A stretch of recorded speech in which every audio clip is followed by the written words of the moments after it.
আমাদেরকে কবুল করে। এখনো বসে নাই ভাই, একটু জান না কেন, কি কি ওখানে দাঁড়াইছেন কেন ভাই? বসেন তাড়াতাড়ি ভাই, বসেন বসেন।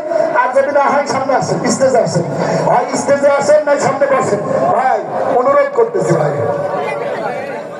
অনুরোধ করতেছি ভাই, একটু বসে থাক। আমরা সময় বেশি নিতে পারবো না, আল্লাহ তাআলা আমাদেরকে কবুল করুন। এর মধ্যে আজকের মাহফিলের প্রধান বক্তা স্টেজে চলে এসছে, আমি আর কথা বলাতে চাচ্ছি না। আল্লাহ রাব্বুল আলামিন আমাদেরকে কবুল করুন, আল্লাহর কাছে দোয়া চাই।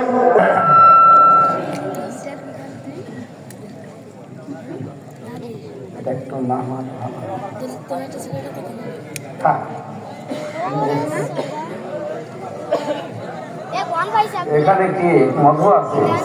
বসা যায় না জায়গায়? মানুষের মানে এত করে বললো, মাথায় কি গোবর ভরায়? কমন সেন্স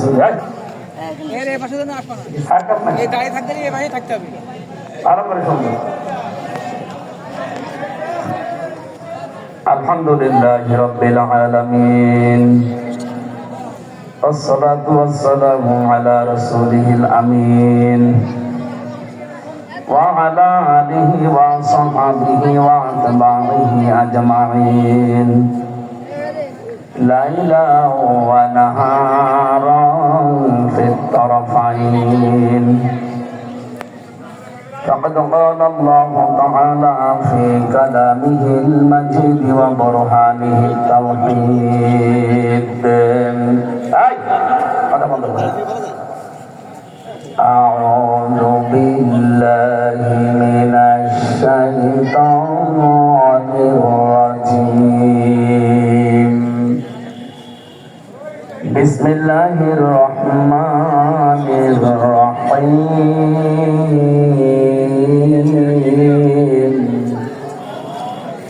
وممن خلقنا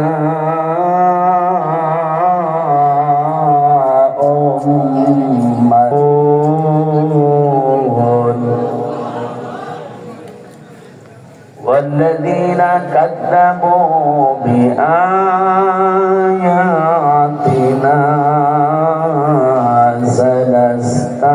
سنستدرجهم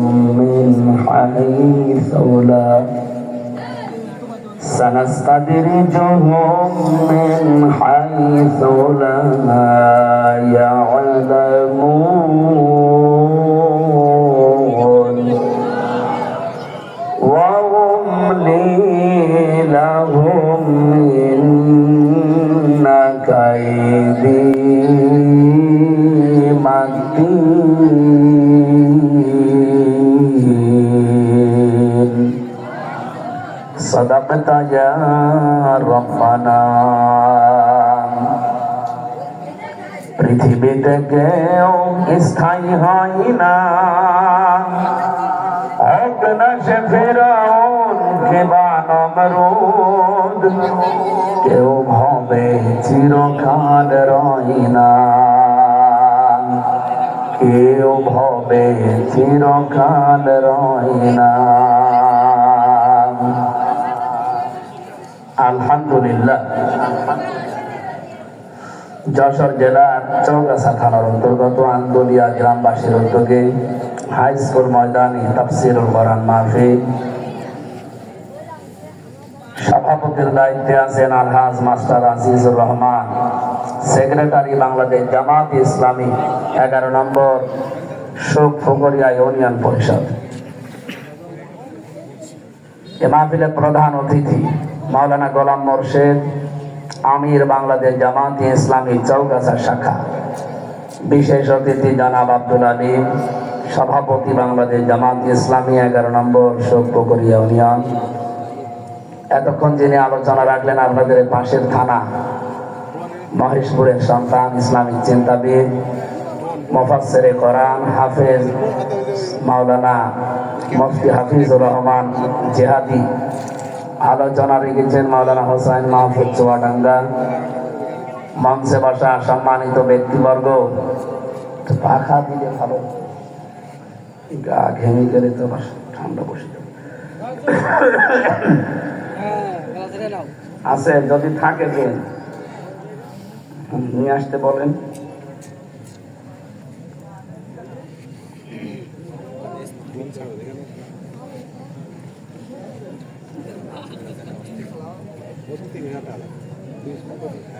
মঞ্চে বসে আছেন শ্রদ্ধাভাজন মামা নাজিবুর রহমান, পাশের থানায় বাড়ি ওনার, চৌগাছা মহেশপুরে সামান্তা।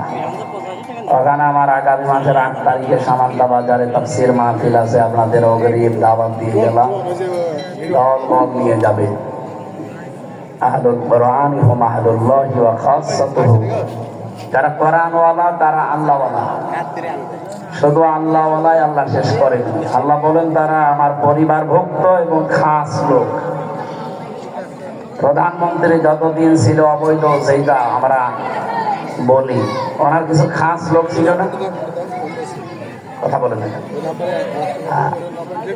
এই যশোরে ওনার কয়েকটা খাস লোক ছিল, তার ভেতরে চাকলাদার একজন একেবারে খাস লোক। এগুলো গোড়াল মারলে উঠবে না। এরকম খাস লোক যারা কাছে সম্মানিত, মর্যাদা সম্মান তাদের একটু বেশি, কোরআনওয়ালা যারা আল্লাহর কাছে তাদের সম্মান মর্যাদা অন্য মানুষের তুলনায় বেশি। এই কথা বুঝতেছে? এই জন্য সামান্তা বাজারে ঐতিহাসিক তাফসীরুল কোরআন মাহফিল ওনারা আয়োজন করছে আগামী মাসের 8 তারিখে। আমি 9টা 9:30টায় রাত্রে ইনশাআল্লাহ কথা আরম্ভ করবো। যাদের সময় আছে দল নিয়ে যাবেন আল্লাহর কোরআনে কারীম শোনার জন্য। মঞ্চে বসে আছেন আপনাদের এলাকার এই দান বাক্সর হাফেজ সাহেব, এলাকায় আসলে বুকে জড়িয়ে নিত আগে। সামনে বসে আছেন মুসলমান ভাইরা এই কর্দমাক্ত জায়গায় যারা এই কষ্ট করে বসে আছেন। পৃথিবীতে কয়েকটা জায়গায় যদি কষ্ট স্বীকার করা যায় কিয়ামতে এর সওয়াব ডবল পাওয়া যায়, তার ভেতরে কোরআনের জন্য। আজকে যে কষ্ট হচ্ছে এটা হামজার জন্য না কোরআনের জন্য? সুতরাং আজকের এই অনুষ্ঠানটা যারা সাজিয়েছেন, আপনার মাহফিলের সওয়াব যদি অন্য মাসে একটা হয়, আজকে ডবল হবে ইনশাআল্লাহ। সামনে বসা মুসলমান ভাইরা, পর্দার আলের সম্মানিতা মা এবং বোনেরা, এই জায়গায় গলা ঘেমে গেলে কণ্ঠ বসে যাবে। ঠিক আছে, আস্তে আস্তে। প্রশাসনের যে ভাইগুলো বর্ডার এলাকা মনে হয় না, বর্ডার এলাকা, বর্ডার গার্ডও আছে, বিজিবির সদস্যরা আছে, প্রশাসনের ভাইরা আছেন। মত নির্বিশেষে আমরা কোরআনের কথা যারা শুনতে এসেছি, আজকে মাহফিলটা যেহেতু দিয়েছিলাম 2 তারিখে, ওটা হিন্দু ধর্মের একটা বড় অনুষ্ঠান ছিল, এই জন্যে আমরা একটা মিস্টেক হয়ে গেছে। আজকে আমার মাহফিল ঝিনাইদহ, ওখানে অলরেডি চলছে।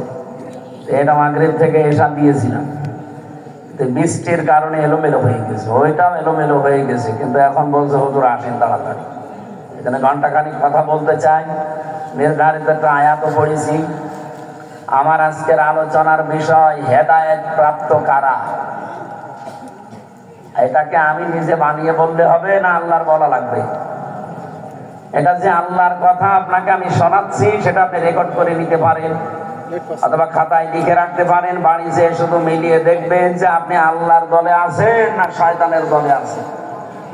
আপনি কি হেদায়েত প্রাপ্ত যারা তাদের ভেতরে আছেন না গোমরা যারা তাদের ভেতরে আছেন, নিজে মিলিয়ে নেবেন। আমি শুধু অ্যাডভার্টাইজ করব। সবাইকে নিয়ে আগে শুকরিয়া আদায় করছি, আলহামদুলিল্লাহ। আল্লাহ আমাদের যে সমস্ত পরিচয় দিয়েছেন, প্রথম পরিচয় আমরা মানুষ। আমরা কি সবাই বলেন? যেহেতু অনুষ্ঠানটা হিন্দুদের কারণে বাতিল হয়েছিল, আমরা জানি যে এলাকায় হিন্দু ভাইরা আছে, সুতরাং তারাও কি মানুষ। পৃথিবীতে যে ধর্মই মানুষ মানুক না কেন, আপাতত দৃষ্টিতে আমরা সবাই আল্লাহর বান্দা, আল্লাহর বান্দা বান্দি মানুষ আমরা। ওনারাও এ পরিচয় দিতে পারে যে আমরা কি। আরো জোরে বলে। 2 নম্বরে আর একটা পরিচয় আমাদের আছে, আর একটু এগিয়ে গেলে আর একটা পরিচয় দেওয়া যায়, সেটা সবাই দিতে পারে। খলিফার কাজ জমিনে এখানে আল্লাহ পাক যখন আমাদেরকে বানানোর ইচ্ছা ইরাদা মনস্থ করেছিলেন, ফেরেশতাদের কাছে একটা পরামর্শ নিয়েছিলেন, ইন্নী জাইলুম ফিল আরদি খলিফা, অবশ্যই আমি জমিনে খলিফা পাঠাতে চাই। কোথায়? যশোরবাসী কান খাড়া করে শোনেন, এটা দিয়ে দিয়ে যদি আপনার সব দিকে এলোমেলো হয়ে যায়, দেন না কেন তাড়াতাড়ি করে।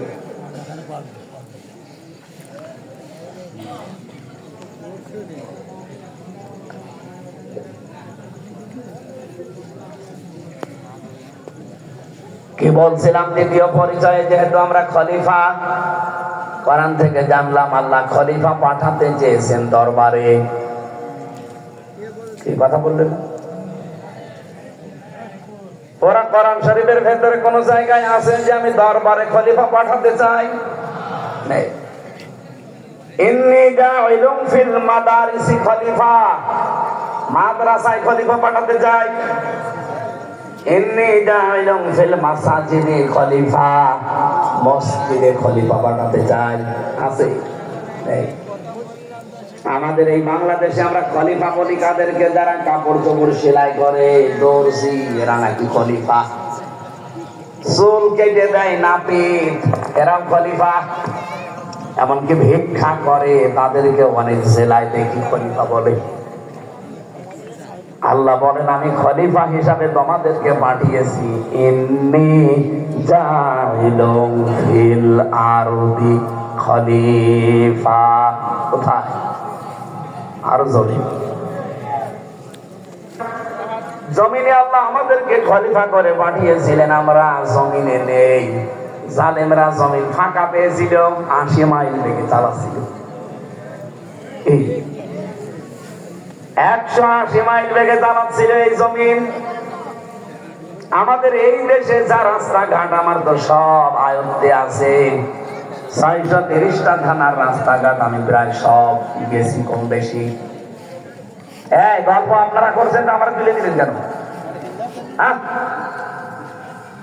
আবার কথা বলেন। না না, এভাবে ক্লাস করা যাবে না। এখানে হয়তো স্লিপ অফ টাউন হবে কয়েকটা কথা, সেটা নিয়ে আপনারা ফতোয়াবাজি করবেন। ভালো করে শোনেন কি বলতে চান, আর দেখেন তো মেলে কিনা। কোরআনে কারীম জানাচ্ছে তোমাদেরকে আমি খলিফা করে পাঠিয়েছি জমিনে। তোমরা জমিনে যেহেতু নেই, জমিন তো ফাঁকা থাকবে না। জালেমরা পেয়েছে, ওরা একেবারে মত। এবার জমিনে থাকবেন তো ইনশাল্লাহ, নাকি দরবারে চলে যাবেন? কত মানুষ আজকে এই দেশে দরবারে বসে বসে ফতোয়াবাজি করছে।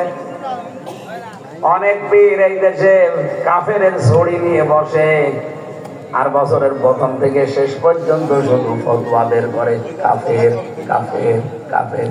আমার মনে হয় কেউ আল্লাহ আল্লাহ জিকির করে, আরো জিকিরই করে কাফের কাফের। আমার দিয়ে আরম্ভ করেছে এবার, কয়েক বছর আগে মাওলানা মিজানুর রহমান আজহারীকে দিয়ে আরম্ভ করেছিল।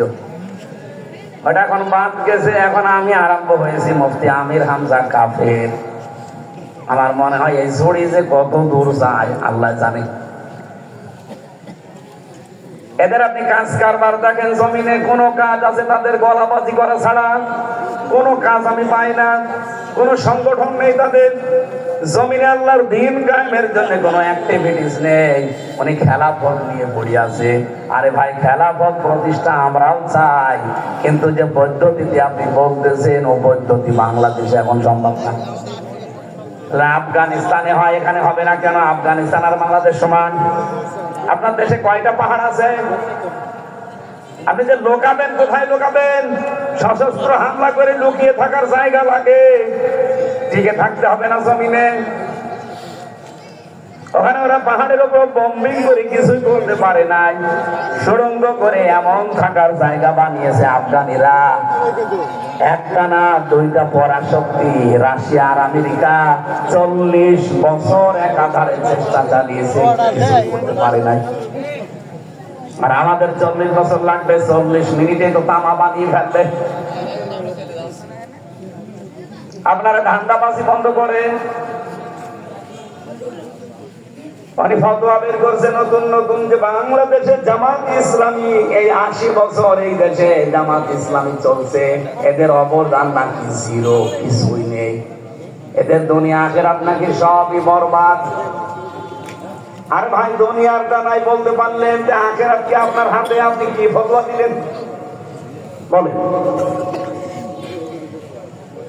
আমি কয়েকদিন আগে সাংবাদিক একটা মত বিনিময় অনুষ্ঠান ছিল, সাংবাদিকদের স্মরণে, ওনাদের সম্মানার্থে, ওনাদের দায়িত্ব কর্তব্য কি এটা কোরআন দিয়ে হাদিস দেওয়ার বাস্তবতা দিয়ে বলতে গিয়ে একটা কথা আমার ওভাবে বলা ঠিক হয়নি। বলেছিলাম যে সংবাদ এটা নবী থেকে আসা, কারণ নবী মানে সংবাদ বাহক, যারা সত্যের সংবাদ বহন করে নিয়ে বেড়ায় তাদেরকে আল্লাহ রাব্বুল আলামিন এই পৃথিবীতে নবী করে পাঠিয়েছিলেন। কি আমি দলিল দিয়েছিলাম সূরা কলমের 4 নম্বর আয়াত দিয়ে, ওয়া ইন্না লাকা লাআজরান গায়রা মামনুন। আপনি শব্দের দিকে খেয়াল করেন, ওয়া ইন্না লাকা লাআজরান, অবশ্যই আপনার জন্য, অবশ্যই আবার লাগিয়েছেন ওয়া ইন্না লাকা লাআজরান, অবশ্যই আপনার জন্য হে নবী, আবার বলছেন অবশ্যই লাআজরান, পুরস্কার আমি আল্লাহ রেডি করে রেখেছি, গায়রা মামনুন, শেষ হয়ে যাবে না পুরস্কার, নিরবিচ্ছিন্ন চলতে থাকবে। কেন এই পুরস্কার দিলাম জানেন? কারণ আপনি এই যে